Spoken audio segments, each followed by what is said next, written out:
नमस्कार, मेरा नाम ज्ञानेश्वर है और आप देख रहे हैं लाइव सिटीज। देखिए, मैं सीधे अपने लाखों लाख व्यूअर्स से मुखातिब होता हूं। मैंने पिछले 30 वर्षों से पत्रकारिता की है, बरों से भिड़ा हूं, लेकिन आज बिहार के एक एसडीओ साहब हैं जो मेरी मौत की कामना कर रहे हैं। वे चाहते हैं कि मैं मर जाऊं। वे पूछ रहे हैं कि मैं कहां मर गया। और ये एसडीओ हैं नवादा के रजौली के चंद्रशेखर आज़ाद। न जान न पहचान बन गए हैं मेहमान। तो ऐसे एसडीओ साहब से मैं डरता नहीं। मैंने तो शुरुआत ही क्राइम रिपोर्टिंग से की है। बड़े बड़े बाघ को देखा है, ये तो बहुत छोटे से मछली हैं।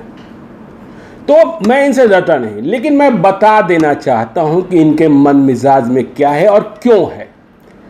मैंने पिछले 3 दिनों से आपकी आवाज़ बनने की कोशिश की। मैं उन हजारों बेजुबान बच्चों की आवाज़ बन रहा था जो कोटा में फंसे पड़े हैं, जो बिलबिला रहे हैं, रो रहे हैं। और उनके बीच में से एक बच्चे को बिहार ले आया जाता है नवादा सदर के एसडीओ के आदेश से, जो हिसुआ के विधायक अनिल सिंह को प्राप्त होता है। और इस मुद्दे को हमने उठाया। मैंने सवाल वही पूछा था कि यदि विधायक जी की बेटी आ सकती है तो दूसरे बच्चे क्यों नहीं? क्या सिर्फ विधायक जी की बेटी ही बेटी है, बाकी सारे बेटे और बेटियां अनाथ हैं? और मैंने एसडीएम के खिलाफ आवाज़ इसलिए उठाई कि उन्होंने लॉकडाउन की बंदिशों को तोड़ते हुए, नीतीश कुमार के निर्देशों को तोड़ते हुए अनुमति पत्र जारी किया था। आपकी आवाज़ दूर तक गई, माध्यम मैं था। और नीतीश कुमार की सरकार ने नवादा सदर के एसडीएम एसडीओ अनु कुमार को सस्पेंड कर दिया। कल इसी बीच मुजफ्फरपुर के डीएम का प्रकरण भी सामने आ गया। तेजस्वी यादव ने ट्वीट किया, उस मुद्दे को भी हमने उठाया। लेकिन ये जो एसडीओ साहब हैं नवादा के ही रजौली में प्रस्थापित हैं, चंद्रशेखर आज़ाद, नाम तो बड़ा प्यारा है लेकिन कत्ल की कामना कर रहे हैं। चंद्रशेखर आज़ाद जी, आप जैसों की कामना से ज्ञानेश्वर की जुबान न डर सकती है न सहम सकती है। आप भले चूहे के बिल में घुस जाएंगे। आप जैसों को हमने बहुत देखा है। और आपने जो ये गंदा कृत्य किया है, या जो आपकी कामना है, आप मुझे मरा हुआ देखना चाहते हैं, मेरा क्या होगा वो भगवान जानता है। अब आप कहेंगे, मेरे व्यूअर्स पूछेंगे कि यह बात कहां से आ गई कि ये चंद्रशेखर आज़ाद रजौली का एसडीओ मुझे मरा हुआ कैसे देखना चाहता है। तो नवादा में एक व्हाट्सएप ग्रुप है कशिश न्यूज़ के संवाददाताओं का, और उसमें कुछ प्रशासनिक अधिकारी भी जुड़े हैं। अमन राज एक पत्रकार हैं, उस ग्रुप के एडमिन हैं। वहाँ एसडीओ साहब की चैट शुरू होती है। चैट की सारी कॉपी मेरे पास है और मैं अपने वीडियो एडिटर को कह रहा हूँ कि वो दिखा दें। ये जो चंद्रशेखर आज़ाद हैं, ये नवादा सदर के एसडीओ अनु कुमार के सस्पेंशन से आहत हैं। और उन्हें लग रहा है कि यदि मैं आवाज नहीं उठाता, मैं मतलब ज्ञानेश्वर, तो ये एसडीओ साहब, उनके जो सहयोगी हैं, वो सस्पेंड नहीं होते। लेकिन ज्ञानेश्वर अन्याय के खिलाफ आवाज उठाता रहेगा। सुन लीजिए चंद्रशेखर आज़ाद, आपकी नौकरी बहुत कम दिनों की होगी। आपने 10वीं भी तब पास की होगी जब हमने पत्रकारिता शुरू कर दी थी। आपने दुनिया नहीं देखा है और ये गिदर भब की दूसरों को दीजिएगा। तो इनकी चैट शुरू होती है एक वीडियो से। और तेजस्वी यादव ने जो ट्वीट किया था, तेजस्वी यादव नेता प्रतिपक्ष हैं, उनकी ट्वीट पर इनकी टिप्पणियां शुरू होती हैं अपने आधिकारिक नंबर से, जो इनका सरकारी नंबर है। तो पहले तो ये जुर्म कर रहे हैं कि राजनीतिक टिप्पणी कर रहे हैं अपने सरकारी नंबर से। सरकारी नंबर से राजनीतिक टिप्पणी करने के लिए आपको मोबाइल नहीं मिला है चंद्रशेखर आज़ाद। सुन लीजिए, मैं फिर कह रहा हूं, आपकी बंदर घुरकी से, गिदर भपकी से ज्ञानेश्वर नहीं डरता है। मैंने आप जैसे बहुतों को देखा है। आप कहाँ खेत चलते रहिएगा यह भी मुझे पता है। तो खैर, लेकिन हम बता इसलिए देना चाहते हैं, मैंने नवादा के डीएम को भी जानकारी दी है, बिहार के डीजीपी गुप्तेश्वर पांडे को भी जानकारी दी है कि यदि मेरे साथ कुछ होता है तो ये रजौली के एसडीओ, नवादा सदर के एसडीओ और जानकारी में नवादा के डीएम अनिल सिंह क्या कर रहे हैं, क्या सोच रहे होंगे माननीय विधायक, मुझे नहीं पता, क्योंकि उन्हें भी आहत हुआ है। तो ये एसडीओ साहब जो मेरी मौत की कामना कर रहे हैं, उन्हें इस बात से सदमा पहुंचा हुआ है कि मुजफ्फरपुर के डीएम के खिलाफ कार्रवाई क्यों नहीं हो रही है और मैं क्यों आवाज नहीं उठा रहा हूं।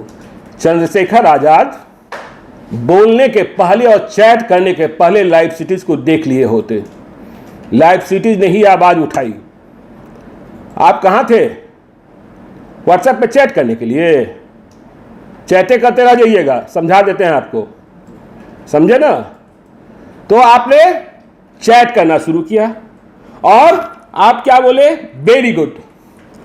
मतलब आपको यह है कि मुजफ्फरपुर के डीएम के खिलाफ कार्रवाई क्यों नहीं हो रही है, आप ये इस तरीके की बातें कर रहे हैं। देखिए, आपकी बात बिल्कुल जायज हो सकती है, आप जरूर डिमांड कीजिए, आपका यूनियन डिमांड कर रहा है, लेकिन इस बीच में ज्ञानेश्वर की मौत की कामना और ज्ञानेश्वर कहां मर गया पूछने वाले आप चंद्रशेखर आजाद कौन होते हैं? आप यमराज हैं क्या? आप जैसे जैसे यमराजों को यमलोक जाते हुए हमने पिछले 3 दशकों से देखा है, तो अपना सोचिएगा, समझे ना। जो पाप करते होंगे ना, तो आपके पीछे भी हम लग ही गए हैं। हम लगे इसलिए नहीं है कि आपकी तरह मौत की कामना करेंगे, लेकिन जो आपकी कार्यशैली है ना और जो आपका दिमाग है ना, आप जैसा अधिकारी जब आप ज्ञानेश्वर की मौत की कामना कर सकते हैं, तो आप क्या कोई गरीब और फटेहाल जाता होगा तो किस तरीके से आप डांटते और डपटते होंगे, दुत्कारते होंगे। सामंती है क्या आप? सामंती मत बनिए, बहुत महंगा पड़ जाएगा।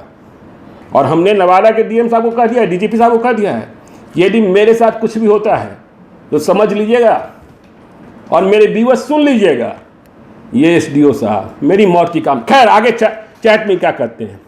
ये कहते हैं कि मुजफ्फरपुर के डीएम के मामले को मीडिया क्यों नहीं हाईलाइट कर रहा? कहां मर गया ज्ञानेश्वर? आपके रिश्तेदार लगते हैं क्या हम, जो आप हमसे पूछ रहे हैं? बिना देखे बिना पढ़े? कौन सी क्लास में पढ़े हैं? बीपीएससी पास कर गए तो बड़का लाट साहब हो गए? तो एसडीओ साहब जुबान को, और यदि आपको व्हाट्सएप चैट में हिस्सा लेना हो तो संभल के लिखना चाहिए और बोलना चाहिए। और यदि मुझसे भिड़ना ही हो तो आमने सामने बैठकर बहस कर लीजिए ना, नहीं जीत पाइएगा। कहे ना कि जब आप एसडीओ बने होइएगा ना, जब 10वीं पास होइएगा, तब हमने पत्रकारिता शुरू कर दी थी। तो अब ये पूछ रहे हैं कि मैं कहां मर गया।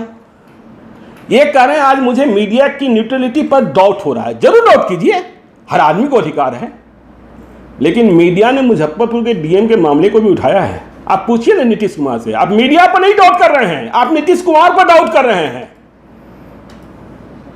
तो नीतीश कुमार से सवाल पूछिए, है हिम्मत? पूछिए चीफ सेक्रेटरी से। अरे हम तो सवाल पूछ ही रहे हैं। आप कह रहे हैं क्या एक ही अपराध के लिए एक को सजा और दूसरे को मजा? ठीक है, आपका सवाल सही है। यही सवाल हम पूछ रहे थे कि नवादा में एगो विधायक जी की बेटी जन्म ली थी क्या? कोटा में विधायक जी की बेटी फंसी हुई थी क्या? दूसरे सभी क्या थे? अनाथ थे, जो उनको पास नहीं मिला इनको ले आए आप, जो सहयोगी जिनके लिए आप लड़ रहे हैं। तो मैंने पूरी जानकारी दे दी है प्रशासन को। और चंद्रशेखर आजाद जी,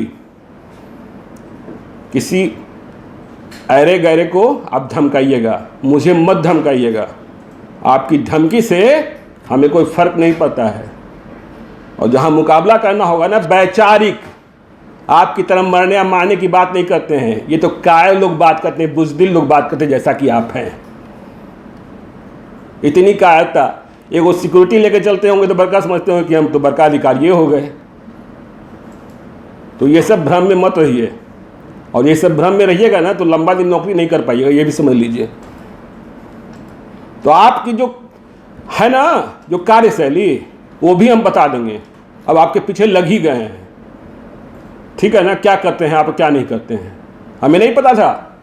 हम तो उसमें एसडीओ रजौली का नंबर देखे, आप चंद्रशेखर आजाद नहीं, अभी नहीं पता था। नाम तो बड़ा अच्छा रखे थे आपके माता पिता ने, लेकिन हैं आप बड़ा गड़बड़ आदमी। और ये गड़बड़ी जो है ना, गलत आदमी से पाला पड़ गया है एसडीओ साहब, समझ जाइएगा। तो बने रहिएगा लाइव सिटी के साथ। ऐसी गिदड़ भटकियों से ज्ञानेश्वर नहीं डरता, समझे ना। हम डीएम साहब को भी बता दिए हैं, डीजीपी साहब को भी बता दिए हैं, चीफ सेक्रेटरी साहब को भी लिखित शिकायत कर रहे हैं कि देख लीजिए, ये आपका एक एसडीओ है जो राजनीतिक टिप्पणी करता है, नीतीश कुमार के फैसले पर संदेह करता है, हम पर क्या संदेह कीजिएगा। और हमारे जैसे आदमी को जो आवाज उठाता है बेजुबानों का, अनाथों का, उसके मौत की कामना करता है। अनाथ की आवाज उठाने वाला कभी मरता नहीं है, पक्षपात करने वाला मर जाता है। एसडीओ साहब ध्यान रखिएगा। तो लाइव सिटी के साथ बने रहिए। यदि अब तक आपने मेरे यूट्यूब चैनल को सब्सक्राइब नहीं किया जरूर कर लीजिएगा, और यदि इस वीडियो को आप फेसबुक के माध्यम से देख रहे हैं तो पेज को लाइक करिएगा। धन्यवाद।